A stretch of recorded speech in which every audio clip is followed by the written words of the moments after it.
সবার মনে একটাই প্রশ্ন যে বুবলিকে কেন দেখা যায়নি বাইফা অ্যাওয়ার্ড শোতে? কেন দেখা যায়নি? কেন বর্তমান সময়ে সবচাইতে আলোচিত নায়িকা এবং সবচাইতে ব্যস্ততম নায়িকা হচ্ছে শবনম বুবলি। এখন বর্তমান সময়ে প্রত্যেক ঈদে ২ টি করে যা সিনেমা থাকে, ঈদ ছাড়াও যা সিনেমা মুক্তি হচ্ছে সে হচ্ছে বুবলি। এখন নায়িকা বলতেই বুবলি আছে। সেখানে বুবলিকে বাইফার মতো একটা অ্যাওয়ার্ড শোতে বুবলিকে দেখা যায়নি। বাট দেখা যায়নি যে এটার জন্য অনেকে মিস করেছেন বা অনেকে বলে আফসোস করতেছে কেন বুবলিকে দেখা যায়নি? বুবলি কেমন লুক নিত একটু দেখতাম। তার ভক্তরা বেশি মিস করেছে।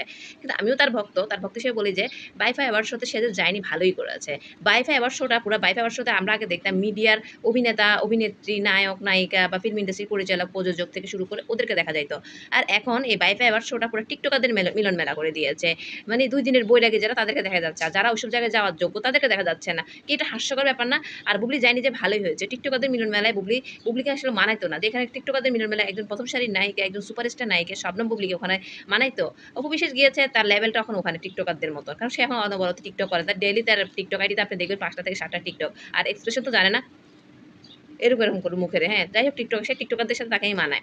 আর বুবলি যায়নি ভালোই হয়েছে। বুবলিকে এই মানে যে বলেছে যে তুমি এখানে যাইও না, এখানে সব টিকটকারদের মিলন মেলা, তাই জন্য হয়তো বুবলি যায়নি। এটার জন্য আমি অনেক খুশি হয়েছি যে বুবলি টিকটকারদের মিলন মেলায় যায়নি। মানে পুরা বাইফা অ্যাওয়ার্ড শো না, এটা টিকটকারদের আর ২ দিনের বৈরাগীদের মিলন মেলা হইছে। এই বাড়ির শখরে ব্র্যান্ড অ্যাম্বাসেডর করার কারণে বাইফা অ্যাওয়ার্ড শোটা একদম এখন সমালোচিত হচ্ছে। এটা এখন বাইফা অ্যাওয়ার্ড শো মনেই হচ্ছে না।